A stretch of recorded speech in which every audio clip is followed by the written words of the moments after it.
तो बच्चों अब हम लोग पढ़ेंगे कोन। इसको हिंदी में कहते हैं शंकु। तो कोन कैसा होता है? कोन एक, आपने जोकर की टोपी देखी होगी, इसको कहते हैं कोन या शंकु। इसको कहते हैं हाइट इसके सेंटर से और ये इसके एपेक्स तक, इसको हाइट ऑफ कोन कहते हैं। और इसको बेस रेडियस बोलते हैं। ये इसका बेस है, सर्कुलर बेस है इसका, और ये रेडियस।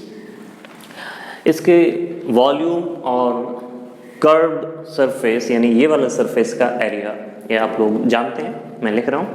तो इसका जो वॉल्यूम होता है वो होता है 1/3 पाई आर स्क्वायर एच, और इसका जो कर्व सरफेस का एरिया है वो होता है पाई आर, और ये वाली डिस्टेंस यूज करें एल। ये वाला जो फॉर्मूला है इसको हम चाहे तो समझ सकते हैं आसानी से। देखें कैसे। मैंने आपके लिए एक कोन यहाँ पे दिखाया है, ये देखिए, ये कोन है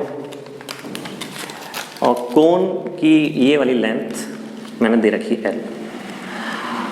अब इस कोन का हमें क्या चाहिए? कर्व, यानी इस वाले सरफेस का एरिया चाहिए, और नीचे रेडियस R है। तो नीचे का ये जो पैरामीटर है वो कितना होगा? 2πr। ध्यान से देखना, ये 2πr, और ये वाली लेंथ है L। अब देखना, जादू कर रहा हूँ, और ये मैंने ये खोल दिया इसको, ऐसे देखिए। अब आप देख रहे हैं ये जो है वो एक पार्ट ऑफ सर्कल है जिसकी रेडियस कितनी है? L, और ये वाली लेंथ कितनी होगी? ये हो गया आर्क ऑफ दिस सर्कल। तो ये आर्क कितनी होनी चाहिए? हमने निकाली थी 2πr। ये 2πr था ना, वही ये आर्क बन गया। तो हमने पार्ट ऑफ सर्कल का एरिया आपको बताया था half into S into R, यानी half into 2πr into L।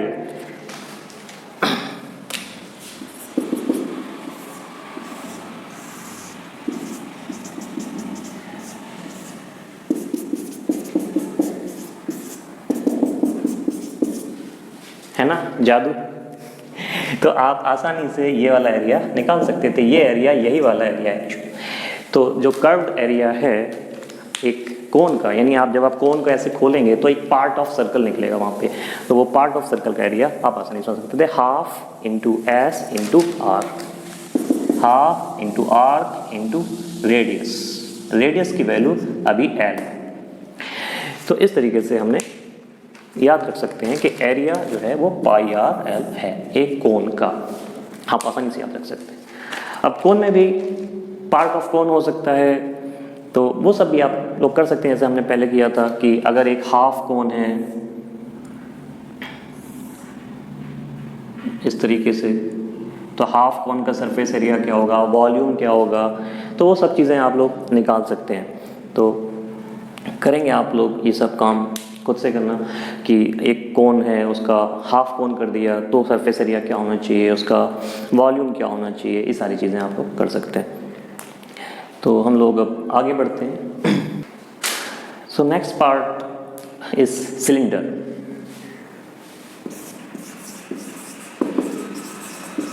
इसको हिंदी में हम लोग बोलते हैं बेलन। बेलन, यस। तो सिलेंडर कैसा होता है? ऐसा होता है, बिल्कुल आपका जो LPG सिलेंडर होता है वैसे। ये रेडियस R, ये हाइट H। तो इसका जो वॉल्यूम होता है पाई आर स्क्वायर इंटू H। आप कह सकते हैं ये बेस एरिया इंटू H। तो बेस एरिया में अगर हम हाइट से मल्टीप्लाई कर दें तो वो सिलेंडर का वॉल्यूम आ जाता है। इनफैक्ट ये चीज़ को आप जनरलाइज कर सकते हैं, मतलब ये सिलेंडर नहीं है। कोई भी 2D फिगर को अगर मैं 3 थर्ड डायमेंशन में एक्सटेंड करूं तो उसका वॉल्यूम निकालने के लिए मैं उस एरिया को उस एक्सटेंशन से मल्टीप्लाई कर सकता हूँ। मतलब समझिए, ये एक 2D फिगर है, इसको मैंने थर्ड डायमेंशन में एक्सटेंड कर दिया। मतलब मान लो ये कोई प्लेट थी ऐसी शेप की, एक ऐसी प्लेट और रख दी और रख दी, बहुत सारी ऐसी ऐसी प्लेट्स रखते गए तो आपको एक 3D फिगर मिल जाएगा वहाँ पे। तो कुछ ऐसा यहाँ पे आपको एक 3D फिगर मिलेगा वहाँ पे। मैं कोशिश कर रहा हूँ सेम ड्रॉ करने की, आप समझ जाइए। तो ऐसे एक 3D फिगर मिल गया आपको। तो ये जो एरिया है सपोज ए है, तो ये हाइट अगर h है, तो ये जो टोटल वॉल्यूम आया इस 3D बॉडी का, that is nothing but a into H. तो याद रखिए आप, अगर एक 2 डायमेंशन फिगर को थर्ड डायमेंशन में आप एक्सटेंड करें, उसका एक्सटेंशन करें थर्ड डायमेंशन में, इसका मतलब है उसी एरिया की वैसी ही 2D फिगर को अगर हम एक के ऊपर एक रखते चले जाएं तो जो 3D फिगर आएगी उसका जो वॉल्यूम होगा that is simply area into that extension, मतलब वो हाइट। तो एरिया में हाइट से मल्टीप्लाई कर दें। अभी फिलहाल में हमने सिलेंडर के लिए किया था, तो ये एक सर्कल है पाई आर स्क्वायर, तो इसका एरिया पाई आर स्क्वायर है। तो ऐसे ऐसे बहुत सारी सर्कुलर प्लेट्स अगर हम रखते चले जाएं तो वॉल्यूम जो आएगा वो आएगा बेस एरिया यानी pi R square into height, तो pi R square into H. In general we can say like this. तो आप इन जनरल भी याद रखें, किसी भी 2D फिगर के लिए ऐसे हम एक्सटेंड करें तो वॉल्यूम होगा ये। बात करते हैं एरिया ऑफ सिलेंडर। तो सिलेंडर का जो एरिया होता है यानी कर्व एरिया, ये तो हमने बेस एरिया इसकी बात की है। तो जो कर्व एरिया है,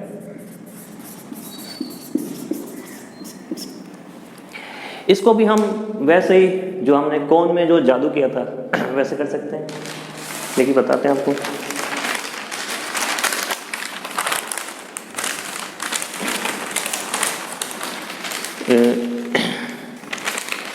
ये एक सिलेंडर मैंने बनाया, ये सिलेंडर। अब इस सिलेंडर की जो हाइट है वो h है और ये जो पैरामीटर है नीचे वो 2 पाई r है। अभी मैं इसको खोलूँगा तो वो जादू होगा। ये देखिए, ये खुल गया। तो ये वाला हो गया 2 पाई r और ये वाला है h। तो ये क्या बन गया रेक्टेंगल। वहाँ पे क्या बना था कौन है पार्ट ऑफ सर्कल, यहाँ पे क्या बना रेक्टेंगल। तो 2 पाई r इंटू एच क्या हो गया रेक्टेंगल का एरिया, लेंथ इंटू विड्थ, लंबाई इंटू चौड़ाई। तो कितना हो गया 2 पाई r इंटू एच। तो आप कह सकते हैं कि जो कर्व एरिया है सिलेंडर का वो हो गया 2 पाई r इंटू एच। तो याद रखना आसान है। तो 2 pi r into H, volume pi R square H, अब curve area 2 pi r into H. Total area अगर कहा जाए तो इसमें 2 सरफेस एरिया आ गए आपके सर्कल वाले, एक बेस और एक टॉप।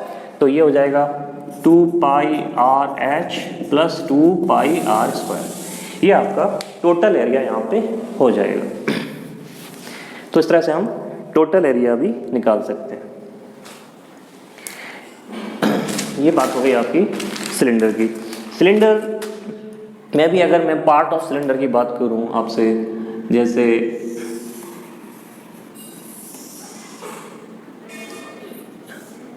एक होमवर्क आपको दे रहा हूं कि इतना पार्ट हमने निकाल दिया सिलेंडर का,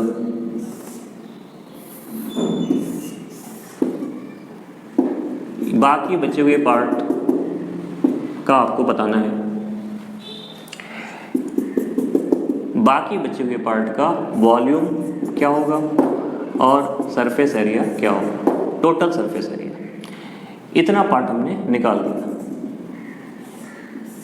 ये निकाल दिया।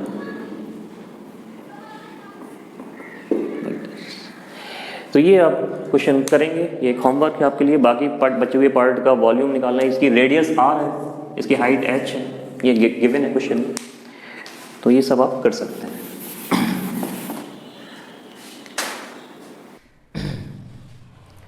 अब हम लोग पढ़ रहे हैं बच्चों एलिप्स। तो एलिप्स क्या है बेटा? एलिप्स देखिए कुछ ऐसा शेप होता है, इसमें 2 फोकस होते हैं, आप कह सकते हैं F1 F2। ये आपका सेंटर हो गया, ये ए और ये बी। तो इलिप्स में ये जो ए है ये कहलाता है सेमी मेजर एक्सिस, और जो बी है वो कहलाता है सेमी माइनर एक्सिस।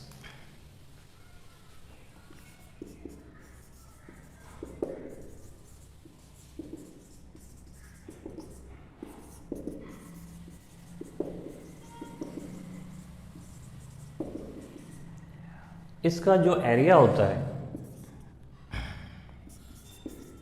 वो होता है pi into semi major axis into semi minor axis. आपका जो एरिया सर्कल का होता था वो था पाई आर स्क्वायर। अगर मैं इसमें ए इक्वल टू बी कर दूं तो ये एक सर्कल बन जाएगा। मतलब आप कह सकते हैं कि सर्कल एक एलिप्स का ही टाइप है। Circle is special case of ellipse, मतलब एलिप्स का एक स्पेशल केस है सर्कल। जब उनकी मेजर एक्सिस और माइनर एक्सिस बराबर हो जाएंगे तो एलिप्स सर्कल हो जाएगा। ये होगा इसका एरिया। और इसका जो पेरिफेरी है उसको हम रफली बता सकते हैं आपका 2 पाई यहाँ parameter root of A square plus B square by 2। ये एग्जैक्ट नहीं है, आप कह सकते हैं ये रफली निकाला गया है। मतलब ए और बी को अगर मैं बराबर रख दूँ, A equal to B equal to R, तो ये हो जाएगा आपका अंदर आर स्क्वायर तो आर 2 पाई आर आ जाएगा। तो ये रफली है पैरामीटर ऑफ इलिप्स, मतलब ये वाला पैरामीटर। तो इलिप्स प्रैक्टिकली आप देखते हैं कि जो अर्थ सन के अराउंड घूम रही है वो एक एलिप्टिकल पाथ है। जैसे मून अर्थ के अराउंड घूम रहा है, ये जो प्लैनेट्स घूम रहे हैं सन के अराउंड, ये जो पाथ हैं वो एलिप्टिकल पाथ होते हैं। तो इस तरीके से ये मान लो अर्थ ऐसे घूम रही है तो एक फोकस पे सन वहाँ पे है, सन अगर इधर है तो अर्थ ऐसे घूम रही है, तो एक एलिप्टिकल पाथ, उसको हम कहते हैं एलिप्स। और एलिप्स के बाद और भी कुछ चीज़ें हैं जैसे ट्रेपेजियम।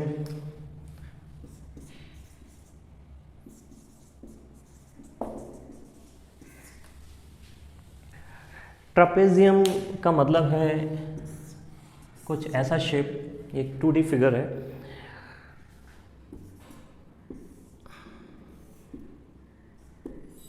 ये आपने पढ़ा हुआ है। तो इसमें एक साइड मान लो ए है, एक साइड बी है। इसमें 2 पैरेलल साइड होती हैं, तो 2 पैरेलल साइड ए और बी है, और उनके बीच में एक परपेंडिकुलर डिस्टेंस सपोज h। तो एलिप्स का जो एरिया होता है, तो याद रखना एरिया होता है sum of the parallel sides into distance between them divide by 2। तो आप कह सकते हैं a plus B into H divide by 2। अगर क्वेश्चन में h गिवन नहीं है डायरेक्टली तो आप निकालेंगे। मान लो ये गिवन है, ये एंगल गिवन है, तो आप h वहाँ से निकाल सकते थे यहाँ पे यूज़ करके। Sine theta is equal to H by L use करते तो वहाँ से h आता, फिर इस फॉर्मूले में यूज़ कर लेते। तो इस जो ट्रेपेजियम है इसका जो एरिया होगा वो इतना हो जाएगा a plus B H divide by 2। इसके बाद हम ट्रेपेजियम के बाद ट्रायंगल के बारे में थोड़ा। तो एक ट्रायंगल, और ट्रायंगल की साइड्स हैं ए बी सी, और ये एंगल है मान लो अल्फा बीटा और गामा। ट्रायंगल का जो एरिया होता है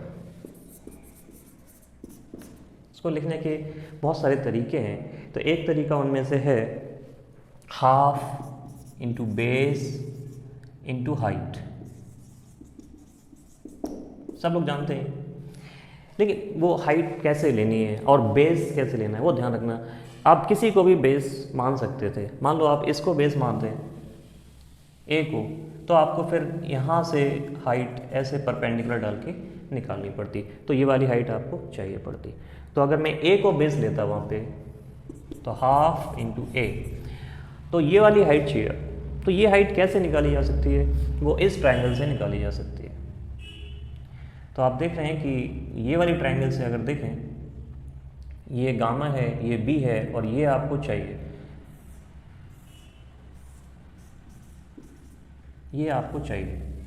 तो आप कह सकते हैं sine gamma H by B. तो H is B sine gamma. तो अगर आप बेस ए को लेते तो हाइट लेते बी साइन गामा यहाँ पे। अगर आप बेस बी को लेते, ये आप लोग करेंगे कंप्लीट। अगर मैं बेस सी को लेता, ये आप लोग इसको कंप्लीट करेंगे, तो मैं कितना एरिया वहाँ पे लिखता, ये वैल्यू आपको। और ये ट्रेपेजियम में याद रखिएगा, ये बहुत से लोग distance between the parallel side को हाइट बोल देते हैं, तो वो ज़रूरी नहीं है आप हाइट बोलें, ऐसा भी हो सकता है। तो कभी ऐसा दिया हो, कभी ऐसा दिया हो,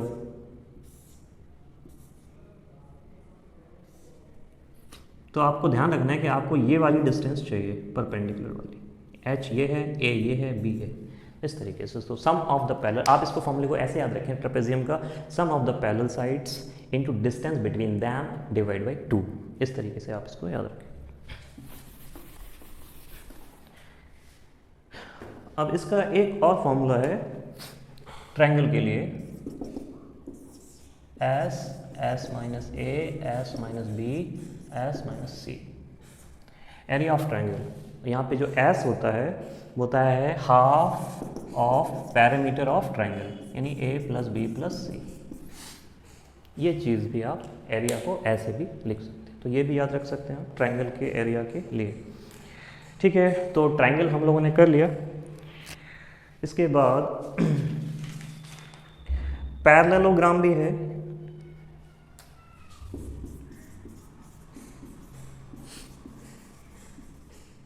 पैरेललोग्राम का मतलब है कि कुछ ऐसा, इसकी ये साइड भी पैरेलल है और ये साइड भी पैरेलल है। तो ट्रेपेजियम में दो साइड पैरेलल थी, यहाँ पे आमने सामने वाली साइड सारी पैरेलल है, इसको कहेंगे हम पैरेललोग्राम। तो पैरेललोग्राम के लिए ये मान लो ए है तो ये भी ए हो गया, ये बी है तो ये भी बी हो गया यहाँ पे। इसके बाद इसका जो एरिया आएगा, तो आप इसके एरिया को कह सकते हैं हाफ, पैरेललोग्राम का जो एरिया आएगा बी ए इंटू एच, ऐसे।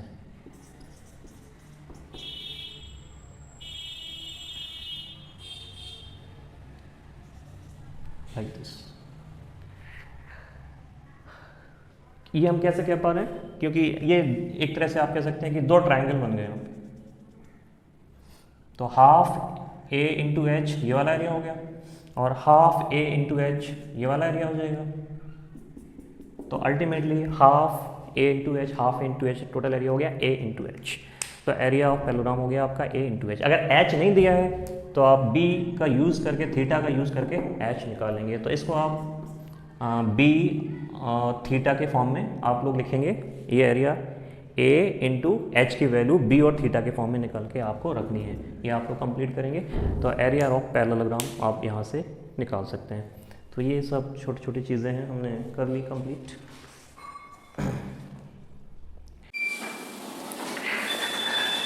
ठीक है बच्चों, तो नेक्स्ट क्लास में हम लोग लॉग और आगे का जो पोर्शन है ट्रिग्नोमेट्री वो सब करेंगे। तो अभी जितना आपको कुछ थोड़ा बहुत होमवर्क दिया है आप लोग ट्राई करें, कोशिश करें, और नहीं आए तो परेशान नहीं हो, घबराएं नहीं, जितना आए उतना करें।